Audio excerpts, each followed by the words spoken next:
आपका जो next head of income, that is fourth head of income is what? Capital gains. What beta? Capital gains. This is what? Your fourth head of income. Now capital gain में आखिर, now the next head of income is capital gain, and the basis of charge in this, basis of what beta? Charge under capital gain section is what? Basis of charge, that is section 45 subsection 1. Remember it everyone, section 45 subsection 1 याद रखो. Capital gain से related section क्या है बेटा? Charging section क्या है इसका? 45, section 45 subsection 1 of income tax act 1961. This is the charging section of capital gains. अब देखो बच्चा लोग, now what is capital gain? ध्यान से देखना, एकदम अच्छे से समझना, सब पूछूंगा मैं. Now what is capital gains? Capital gains means what? Any profit or gains. What beta? Any profit or gains arise हो रहा है, arising from the transfer of a capital asset. बराबर है? From the transfer of a capital assets. Capital asset आपने बेचा, उसकी वजह से जो भी आपको प्रॉफिट हो रहा है, जो गेन हो रहा है, that is what capital gain. जैसे एग्जांपल में आपका बिल्डिंग प्रॉपर्टी, फ्लैट जो है, घर, हाउस, फ्लैट आपने बेचा, 50 लाख का फ्लैट खरीदा था, उसको आपने 90 लाख में बेच दिया, तो बीच का जो डिफरेंस है 40 लाख, वो 40 लाख का आपका गेन हो गया. 50 लाख का आपका कॉस्ट, आपने सेल किया 90 लाख में, तो 40 लाख का जो गेन हुआ, that is what? Capital gain. That is what? Capital gains. तो हमेशा याद रखो, कैपिटल गेन कभी होगा? जब आप ट्रांसफर करोगे कैपिटल असेट. ऐसा नहीं कोई भी चीज बेच दिया तो कैपिटल गेन हो जाएगा, नहीं. कैपिटल असेट ट्रांसफर करने के बाद जो भी आपको गेन होगा, that is what? Capital gains. बराबर है? बताया ना, जैसे फ्लैट आपने बेच दिया, घर जो है, फ्लैट आपने बेचा, फ्लैट बेचने पे आपको जो गेन हो रहा है, 50 लाख का कॉस्ट था फ्लैट का, आपने 90 लाख में सेल किया, तो जो गेन हुआ 40 लाख का, that is what? Capital gains. That is what? Capital gains. बच्चे लोग याद रखने का, समझे क्या? बस. Now such gains are taxed under the head. अब ऐसे जो भी गेन होंगे, transfer of capital assets, asset transfer मतलब आपने सेल किया उसको, उसकी वजह से जो भी आपको गेन हो रहा है, that is taxed under the head capital gains. वो कैपिटल गेन्स के हेड के अंडर आए. देखा ना, एकदम सीक्वेंस वाइज जा रहे हो.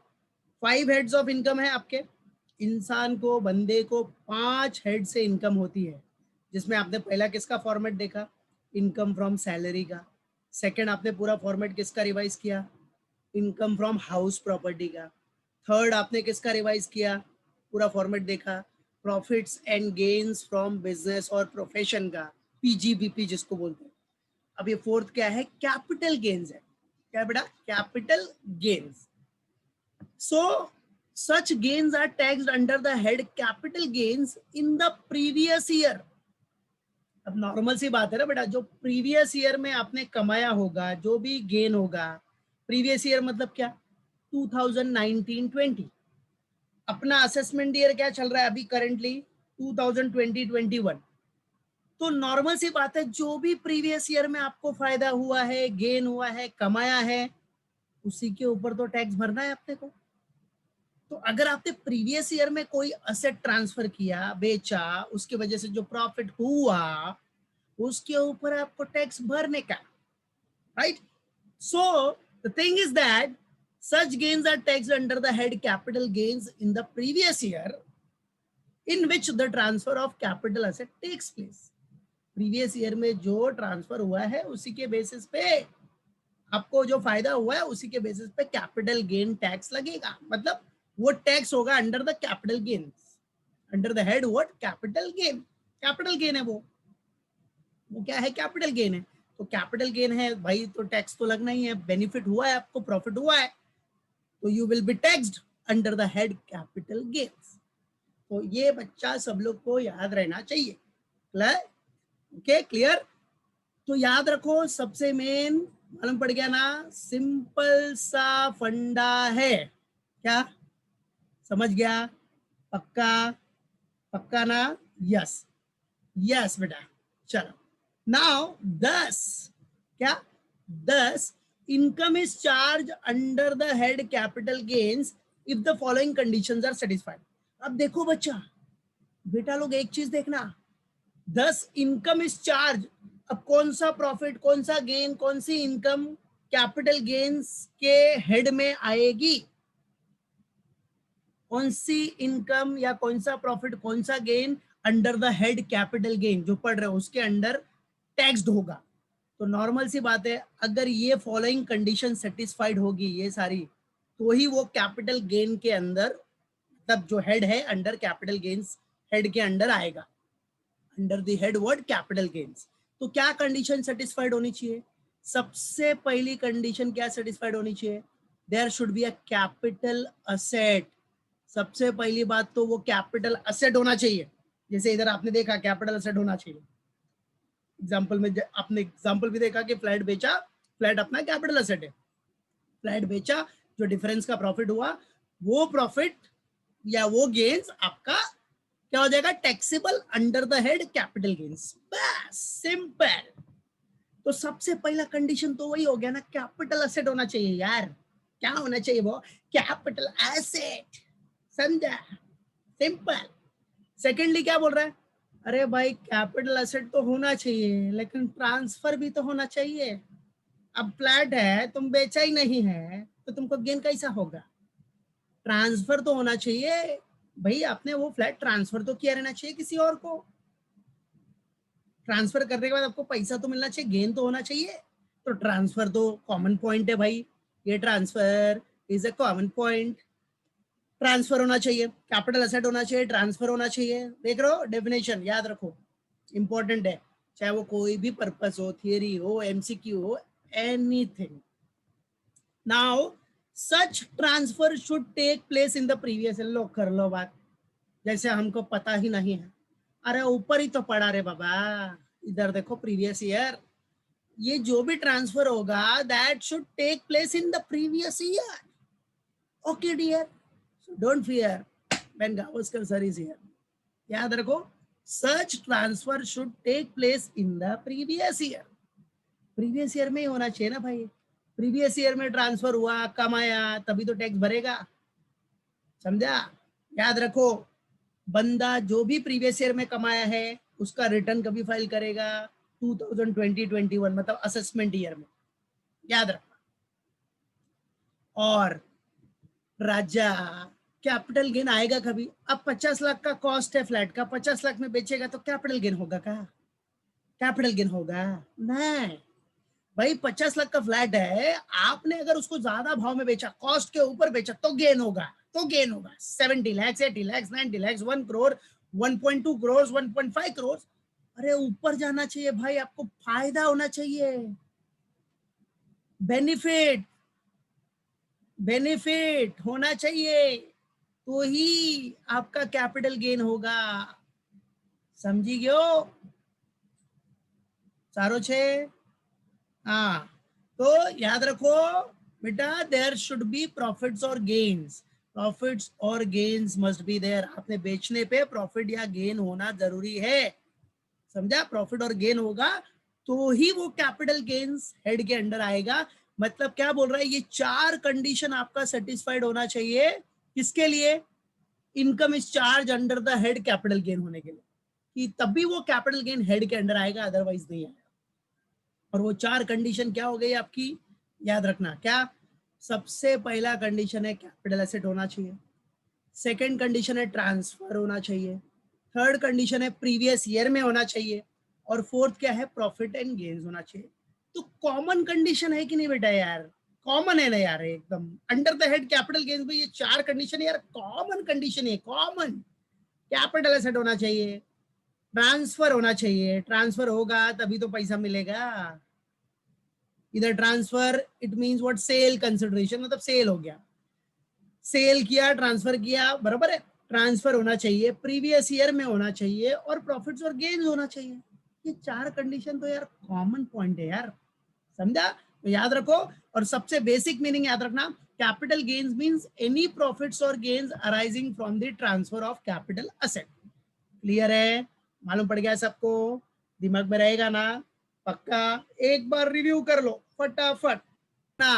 For capital gains, income is charged under the capital gain, right? Under the head capital gains, these all four condition must satisfy. एक भी कंडीशन ऐसा नहीं होना चाहिए जो सेटिस्फाई नहीं होना चाहिए, सब होना चाहिए, चारों सेटिस्फाइड होना चाहिए, अदरवाइज कैपिटल गेन के हेड में नहीं आएगा। कैपिटल एसेट होना चाहिए, ट्रांसफर होना चाहिए, प्रीवियस ईयर में होना चाहिए, और प्रॉफिट और गेन्स तो होगा तभी तो टैक्स लगेगा यार, नहीं तो काहे टैक्स लगेगा? लगेगा का नहीं। So you have to remember all 4 points, that is capital asset, transfer, previous year and profits gains. ठीक है? आपने वहां पूरे डेफिनेशन में देखा, बार बार कैपिटल एसेट आ रहा था। अरे भाई ये आखिर कैपिटल एसेट है क्या सर? आपने तो बोल दिया, खाली फ्लैट का एग्जांपल दे दिया, समझ गया फ्लैट तो खाली क्या फ्लैट ही कैपिटल एसेट है? सिर्फ फ्लैट ही कैपिटल एसेट है? नहीं नहीं बाबा, फ्लैट ही खाली कैपिटल एसेट नहीं है, और भी है कैपिटल एसेट्स। ठीक है? अब हम लोग देखेंगे line wise, line by line देखेंगे क्या क्या है, बराबर है? तो देखो देखो देखो, क्या ये कैपिटल एसेट है? यस, आ जाओ देखते हैं। Capital asset is defined to mean property of any kind. क्या बेटा? प्रॉपर्टी होना चाहिए ऑफ एनी काइंड, प्रॉपर्टी आपका होना चाहिए हेल्ड बाय द असेसी। अरे भाई वो प्रॉपर्टी होना किसका चाहिए? असेसी का, जिसके ऊपर टैक्स का कंप्यूटेशन होगा, टैक्स का कैलकुलेशन होगा, टैक्स चार्ज होगा, वो असेसी है जो टैक्स भरेगा। ठीक है? तो हेल्ड बाय द असेसी होना चाहिए। ऐसा नहीं बेचा किसी और ने, टैक्स तुम भर रहे हो, नहीं ऐसा थोड़ी। तुम्हारे ऊपर क्यों टैक्स लगेगा? जिसने बेचा है उसको प्रॉफिट हुआ उसके ऊपर लगेगा, तुम्हारे ऊपर थोड़ी लगेगा। So property of any kind held by the assessee, what? Held by the assessee whether or not connected with his business or profession। Property हो, कोई भी काइंड का प्रॉपर्टी हो, असेसी के पास होना चाहिए, वो असेसी का होना चाहिए, भले वो उसके बिजनेस से रिलेटेड हो या ना हो, वेदर और not connected with his business और प्रोफेशन, याद रखो। और सेकेंडली क्या बोल रहा है? हाँ, तो ये जो प्रॉपर्टी ऑफ एनी काइंड है ना, वो देख लो। तो प्रॉपर्टी ऑफ एनी काइंड में क्या बोल रहा है? प्रॉपर्टी या तो टेंजिबल हो या इंटेंजिबल हो। टेंजिबल या इंटेंजिबल? टेंजिबल प्रॉपर्टी हो या इंटेंजिबल प्रॉपर्टी हो, प्रॉपर्टी है, बेचेगा, गेन होगा तो आपको कैपिटल गेन टैक्स भरना पड़ेगा। मतलब वो कौन से हेड के अंडर आ जाएगा? Under the head capital gain. ठीक है? जैसे एग्जांपल में ले सकते हो आप, लैंड, जमीन आपका कैपिटल एसेट है, बिल्डिंग है, व्हीकल्स, बराबर है, गुडविल, गुडविल देखो, गुडविल क्या है? इंटेंजिबल एसेट है। कोई राइट्स है आपके पास, टेनेंसी राइट्स, उसको भी आप बेच के गेन कमा सकते हो। आपके पास लीज होल्ड राइट्स है, लीज पे रखा है, लीज होल्ड राइट्स है। तो ये सब क्या है बेटा? ये जो राइट्स होता है ना, राइट्स, याद रखो, राइट्स नहीं, राइट्स। राइट्स जो होता है वो आपका इंटेंजिबल प्रॉपर्टी है, इंटेंजिबल असेट्स है। लाइसेंस क्या है? टेंजिबल है, लाइसेंस इंटेंजिबल है। ये सबका कोई फिजिकल एग्जिस्टेंस नहीं होता, बराबर है? ये सब पेपर इंस्ट्रूमेंट टाइप हो गया ना बेटा। लाइसेंस आपका क्या है बेटा? What is license? Yes, license भी आपका इंटेंजिबल एसेट्स है, उसको भी गेन, उसको भी बेच के ट्रांसफर करके आप गेन कमा सकते हो। पेटेंट्स, ट्रेडमार्क, ये सब पेटेंट्स, ट्रेडमार्क, ये सब क्या है बेटा? ये सारे इंटेंजिबल एसेट्स है। पेटेंट्स भी बेच के आप क्या कर सकते हो? गेन कमा सकते हो। ट्रेडमार्क आप ट्रांसफर करके गेन कमा सकते हो। ये सब कैपिटल एसेट है बेटा, समझा कि नहीं? मालूम पड़ा? मालूम पड़ा कि नहीं? तो these all are what? Capital assets. क्या है बेटा? ये सब capital assets, property of any kind, property of any kind, याद रखो। ये सब क्या है आपके? What are they? These all are the capital assets. Then बेटा देख लिया ना property of any kind. Now second one, अब वो प्रॉपर्टी में भी टेंजिबल या इंटेंजिबल हो सकता है। सेकेंड वन क्या बोल रहा है इधर बी में? Any securities held by foreign institutional investor, याद रखो, हाँ ये वर्ड याद रखना, FII। any securities held by foreign institutional investors which is invested in such securities in accordance with the regulations made under the SEBI Act 1992. कोई भी security मतलब securities मतलब इन्वेस्ट किया है शेयर्स में, बराबर है, जो भी है शेयर्स, डिबेंचर्स, बॉन्ड्स, व्हाटएवर, तो कोई भी सिक्योरिटी अगर हेल्ड किसने किया है, हेल्ड बाय हुम, एफआईआईज, याद रखो एफआईआई ऑब्जेक्टिव्स में आ सकता है, any securities held by FII, foreign institutional investor, okay, any securities held by FII, उसने हेल्ड किया, फिर बाद में क्या किया, which is invested in such securities in accordance with the regulations, तो उसने जो भी है उस सिक्योरिटीज में इन्वेस्ट किया है, बट वो रेगुलेशंस किसके अंडर है, इन accordance with the regulation made under the SEBI act, SEBI act 1992 के अंडर है, तो वो भी कैपिटल एसेट हो जाएगा, वो भी कैपिटल एसेट माना जाएगा। याद रखना, याद रखना, कोई भी सिक्योरिटी अगर हेल्ड किसने किया है, किसके पास है, एफआईआई, फॉरेन इंस्टीट्यूशनल इन्वेस्टर्स के पास, किसके पास, any securities held by foreign institutional what बेटा, इन्वेस्टर, याद रखना एफआईआई का फुल फॉर्म क्या है, फॉरेन इंस्टीट्यूशनल व्हाट बेटा, इन्वेस्टर, याद रहेगा ना, व्हाट बोलो, फॉरेन इंस्टीट्यूशनल इन्वेस्टर्स, याद रखना।